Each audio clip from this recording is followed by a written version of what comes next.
Halo Sobat Investor, berjumpa kembali bersama saya Prisa Sopodatu dalam spesial dialog. Kita akan mengulas sebuah buku yang sangat luar biasa, mengulas terkait dengan mitos atau stigma bahwa ada kutukan orang kaya, khususnya di generasi ketiga. Benarkah harta-harta biasanya habis di tangan cucu-cucu? Nah, ini cuma mitos atau penelitiannya memang membuktikan di dunia seperti itu? Kita akan ulas bersama dengan penulisnya. Saksikan terus spesial dialog bersama saya Prisa Sopodatu.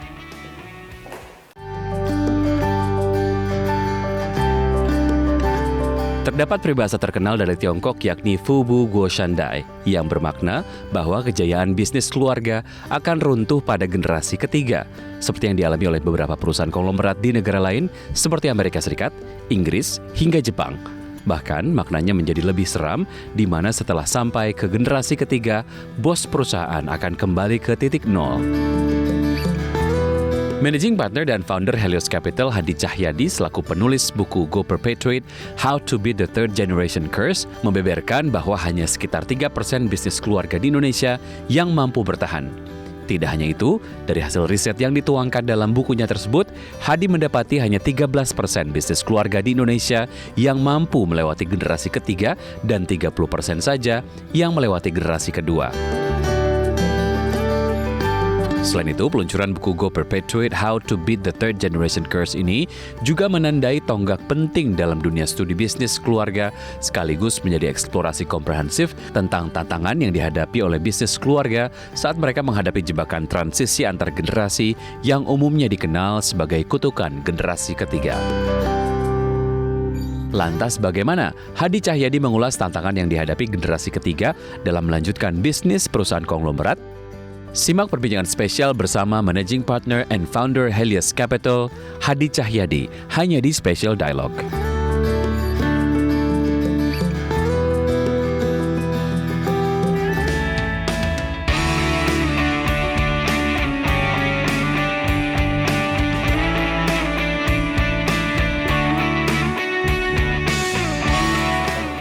Halo Pak Hadi, apa kabar? Good to see you loh. Terima kasih loh sudah meluangkan waktu. Thank you for coming. Nah, beliau ini adalah Pak Hadi Cahyadi yang merupakan akademisi iya, kemudian sekarang ada Helios Capital, konsultan iya. Tapi hari ini kita mau ngomonginnya soal buku barunya. Benar ya, kutukan orang kaya itu ada? Ada kutukan generasi ketiga Generasi namanya. ketiga. Iya. Dan ini tuh katanya bukan cuma teori belaka, tapi sudah diteliti dan dijadikan tesis, sekarang menjadi buku yang sangat mudah untuk dibaca. Lebih jauh kita akan Kita ngobrol. kulik-kulik. Ya boleh. Gimana Silakan. enaknya? Ya di dalam. Oke, Ya, ikutin ruangan kami saya. terus Silakan. ya. Ya.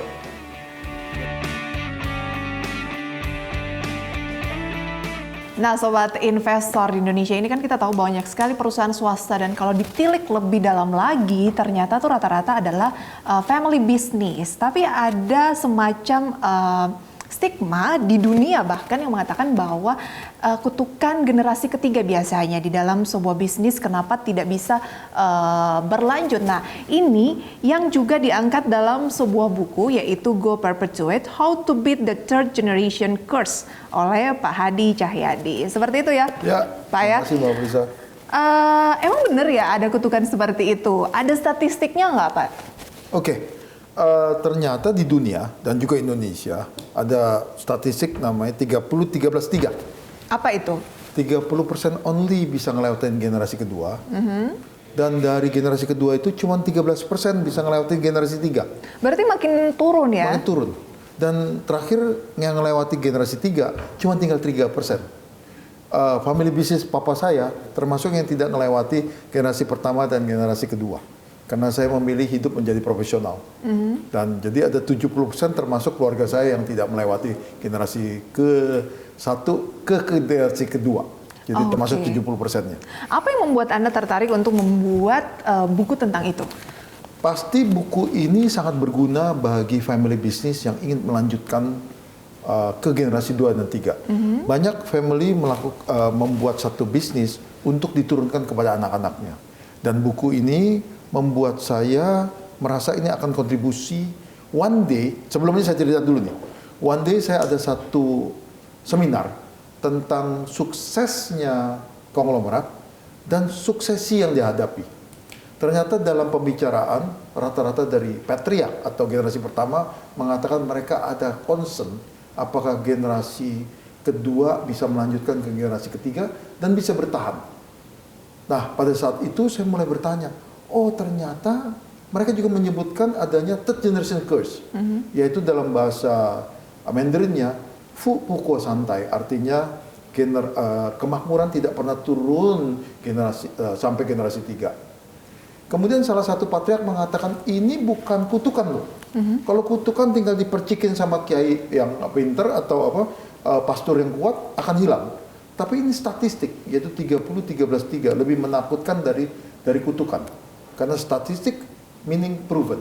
Oke, baik, berarti Pak Hadi yang kita maksud di sini turun ke generasi ketiga bukan cuma masalah bisnisnya ya, misalnya kita bergerak di bisnis tekstil, pengennya nih tekstil ini sampai umur 100 tahun atau lebih begitu ya. Tetapi juga masalah kemakmurannya ya Pak ya, yang juga tidak berlanjut. Saya pikir tadinya generasi ketiga mungkin bisnisnya bukan yang itu lagi, tetapi kemakmurannya masih ikut. Tapi yang dimaksud itu adalah kemakmurannya juga ya? Kemakmurannya. Bisa-bisa generasi kedua kemakmurannya pun selesai, generasi ketiga pun kemakmuran selesai. Buku ini banyak dites oleh teman-teman saya yang tidak berhasil melanjutkan dari generasi kedua ketiga dan mungkin bisnisnya udah selesai. Di mana tadinya adalah bisnismen besar tiba-tiba menjadi orang biasa. Orang biasa ya masih cukup-cukupan, tetapi in the past they are a big company yang merupakan company-company di Indonesia yang punya nama. Pada saat saya cerita tentang buku ini dan teori yang terciptakan dari hasil riset saya di S3, ternyata mereka tidak melakukan itu. Oh, dan ini ternyata masalah ini tuh menjadi concern yang cukup serius ya di Indonesia, Pak? Iya. Dari para konglomerat-konglomerat ini. Betul. Kalau kita lihat di dalam buku ini, ternyata riset saya meminta kepada para konglomerat itu untuk sangat memperhatikan parenting. Parenting. Ya, parenting yang baik sehingga mereka bisa bertahan. Bisa melanjutkan value-value dari keluarganya, bisa membuat daya juang ambisinya tetap ada, kemudian visi dari generasi pertama bisa diteruskan oleh generasi kedua dan ketiga, juga embodied dalam bisnis mereka, atau juga mereka selalu dikuatkan entrepreneurship-nya, daya juangnya, kemampuan melihat peluang dan berani mengambil keputusan. Tapi ini kan generasi ketiga, kutukan generasi ketiga itu kan sebenarnya stigma bukan cuma Indonesia, tapi bukan Asia, tapi dunia begitu. Yeah. Ada nggak sih gambaran contoh nih Pak Hadi, perusahaan-perusahaan yang bisa bertahan lebih dari 3 generasi yang kita kenal mungkin?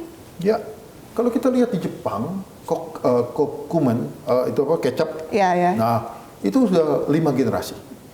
Dan Jepang itu salah satu negara yang longevity-nya banyak sekali perusahaan-perusahaan yang besar. Sehingga saya sangat tertarik terhadap riset yang based on Japan.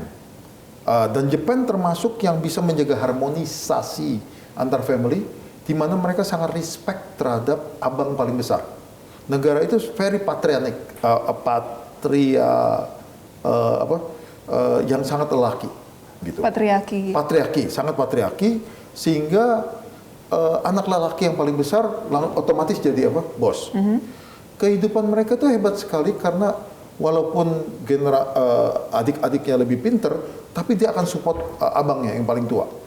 Dan abang yang paling tua tetap jadi jadi bos besar. Beda sama yang kita lihat di Netflix, di mana di film Korea banyak sekali pertempuran ya. Cebol-cebol. Cebolnya, cebol. Tapi memang di cebol itu terjadi juga persaingan antar mereka. Oh, itu memang sebagian kisah nyata juga ya? Kisah nyata. Kalau Anda Google mungkin Korea termasuk yang paling banyak pertempuran dan pergesekan siapa yang mau jadi CEO. Benar. Berarti ada parenting harmonisasi. Iya. Dan itu dimiliki oleh, ya contohnya adalah Jepang. Betul. Begitu ya. Bapak tadi berbicara mengenai anak pertama. Iya. Tapi kan tidak semua anak pertama itu bisa meneruskan seperti itu ya. Yes. Apakah juga itu adalah salah satu faktor kenapa mungkin di Indonesia misalnya tidak bisa stay 2 generasi, 3 generasi, mungkin tidak seperti pendirinya gitu. Ya. Makanya kalau kita lihat sekarang banyak sekali keluarga memperkenankan dan memilih pilihannya cuma 2. Perusahaan Anda dibuat untuk supaya anak-anak Anda jadi pemimpin, atau perusahaan Anda dibuat untuk mempertahankan kekayaan Anda. Pilihannya dua, family first or business first. Nggak bisa dua-duanya. Biasanya pengen dua-duanya. Semua mau dua-duanya. Diperlukan satu kelincahan untuk berstrategi. Misalnya, kalau kita ingin family kita tetap di presidir CEO, berarti CFO, CEO-nya very strong dari luar. Oke, CEO yang paling gampang adalah mengambil keputusan ya, iya atau tidak. Sebenarnya nggak susah-susah sekali. Kalau semua profesional yang very strong, pasti CEO-nya dari keluarga pun boleh. Tetapi alangkah baiknya kalau CEO itu, seperti riset kami yang terakhir, di mana 50 family terbesar di Indonesia, dari 140 TBK, kami eliminasi lagi, ternyata ada 123 TBK, ternyata cuma 20% something yang CEO-nya masih family. Ternyata Indonesia itu hebat sekali. 80% CEO sudah non-family related. Berarti Indonesia ini termasuk semua family-nya lebih business first daripada family first. Mereka lebih berpikir tentang wealth preservation dibandingkan family leadership preservation. Berarti membuktikan juga dong Pak bahwa generasi berikutnya itu tidak selalu lebih mumpuni untuk berada di posisi pemimpin. Tidak harus. Mumpuni bisa aja mengawasi lebih mumpuni daripada mengerjakan. Komisaris position adalah yang terbaik untuk family. Karena komisaris position adalah mengawasi. Preskom tetap aja bisa aja family. Komisaris tetap aja bisa family. Dan CEO mungkin non-family. Selama yang terbaiklah yang menjadi pemimpin, mungkin perusahaan itu akan menjadi lebih baik. Dan akan attract banyak sekali talent-talent yang bagus, karena di dalamnya mungkin akan ada yang namanya meritokrasi. Di mana yang terbaik diganjar lebih baik. Oke. Dan itu sudah cukup banyak diterapkan di family business di Indonesia mungkin? Kita beruntung sekali.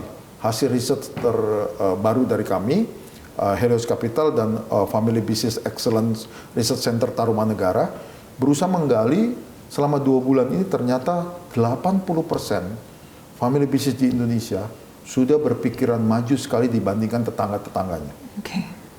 Oke, nanti akan kita lanjutkan. Pesan-pesan apa sih sebenarnya yang Pak Hadi ingin sampaikan juga melalui buku ini, buku yang sangat luar biasa, karena saya lihat tuh nggak terlalu yang penuh dengan teori, tapi ini tuh sangat mudah untuk dipahami. Dan kenapa dirilisnya tuh in English gitu ya. Kita jeda dulu Pak Hadi. Spesial Dialog akan kembali usai jeda, tetaplah bersama kami.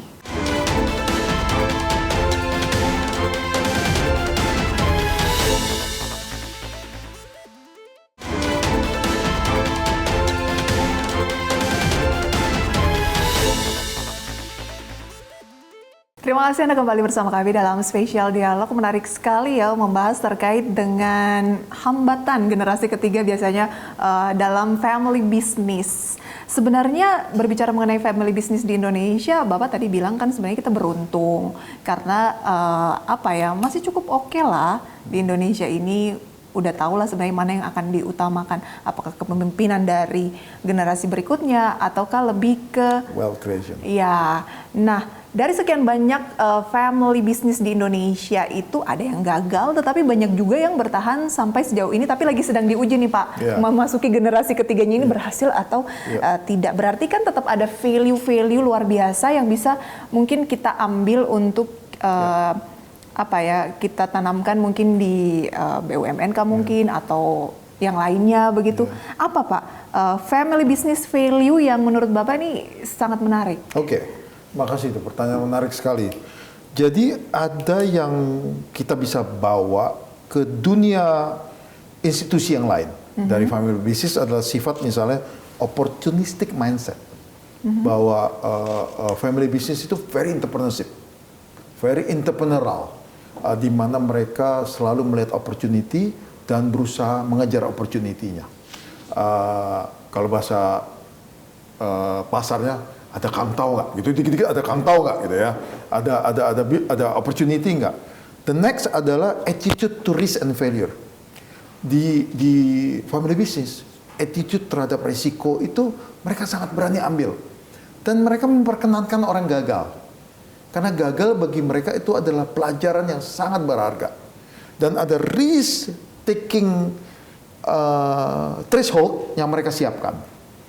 Kalau ada keluarga yang merasa bahwa 10 miliar gagal nggak apa-apa deh. Ada yang 5 miliar gagal nggak apa-apa. Tetapi kan nggak mungkin gagal berkali-kali. Pasti dipersiapkan. Nah, pada saat mereka sukses, itu baru kita belajar generasi 3 mana yang sukses. Dan itulah calon-calon suksesor. Hebatnya family business adalah pada saat dia mengetes attitude to risk dan failure, mereka malah menyaring suksesor. Nah, siapa yang sukses? Itu adalah calon dari pemimpin generasi ketiga atau keempat. Tapi itu apakah bisa diadopsi di sebuah institusi, mengingat kan nggak boleh gagal kan harusnya ya? Ya, that's the reason kita harus punya juklak mungkin di satu institusi mengatakan bahwa setelah adanya checkpoint A, B, C, D, E, F ternyata gagal, nggak apa-apa, lakukan lagi kerjaan lain. Kalau nggak, institusi itu nggak pernah akan maju loh. Kalau dia nggak pernah berani mencoba, gitu kan. Nah, mungkin value-value dari family business bisa dimasukkan ke dalam profesional institusi, mungkin ke state-owned enterprise, mungkin coba diberanikan aja kita ambil apa value-value dari family ini diterapkan di sana. Kita harus berani. Harus berani dikit. Ya. Harus berani dikit, asal jangan gagal-gagal terus gitu ya Pak, bahaya juga nantinya. Oke, yang menarik juga saya lihat ini adalah bagaimana melihat gaya kepemimpinan dan karakteristik leaders di perusahaan konglomerat. Itu boleh digambarkan juga nggak Pak Hadi? Ya, hasil riset dari salah satu kantor akuntan terbesar, mereka mengambil sekitar 8 karakteristik dari para founder ini. Salah satunya adalah very visioner. Kalau Mbak Prisa lihat ada beberapa generasi satu yang masih sehat, beliau juga sangat visioner. Beliau bisa bicara tentang masa depan dunia dan Indonesia impact-nya. Nah, beliau mungkin sering-sering diundang tuh bercerita tentang apa vision. Juga kita bicara tentang resilience. Bagaimana mereka bertahan di tiga krisis. Krisis yang paling berat ini kan krisis COVID yang nggak pernah kita lihat. Tapi ternyata kan bertahan juga. Transportation susah sekali, ternyata begitu bisa bertahan. Begitu juga tourism. Ternyata sekarang tourism booming, ya kan? Orang ternyata bosan juga di rumah. Kemudian kalau kita lihat yang menikmati mungkin healthcare, kemudian juga pharmaceutical, tetapi di bisnis-bisnis lain mereka bisa bertahan. Teamwork, inovasi, ada beberapa patriark atau generasi satu yang sangat inovatif, terutama di dunia pharmaceutical, di dunia makanan, di dunia food and beverage, mereka sangat inovatif. Jadi value-value atau kelebihannya itu sering kita sebut sebagai tacit knowledge, yaitu knowledge yang tidak pernah tertulis tapi bisa dirasakan di dalam family business itu. Tadi seperti vision, resilience, teamwork, innovation, atau mungkin passion dalam satu kerjaan. Karena ada orang yang suka sekali sama makanan dan terus ada di makanan. Diversifikasinya tetap di makanan. Kalau Mbak lihat, Mbak Prisa lihat ada nggak? Ada satu company yang begitu hebat, restorannya ada di mana-mana, dan kita tetap ke sana. Dan dia punya mutu ada di sana. Bakmi, contohnya satu bakmi di Indonesia yang sangat terkenal, tidak diversifikasi kemana-mana, tapi konsentrasi hanya di restoran itu. Nah, itu merupakan yang kita sebut tadi passion. Pasti dari generasi 1 ke generasi 2 sangat passion terhadap makanan. Begitu juga leadership, integrity atau juga flexibility-nya. Ya, jadi mungkin ada yang tadi vision, ada resilience, ada teamwork, ada innovation, ada passion, ada leadership, ada integrity. Nah, integrity ini penting sekali. Kadang-kadang kita lihat pengusaha ada yang sangat relax terhadap kata-kata integrity. Tetapi ada beberapa perusahaan yang sangat integritinya very strong, sehingga dia dipercaya oleh mitranya. Nah, integritas itulah yang mungkin merupakan daya jualnya keluarga ini.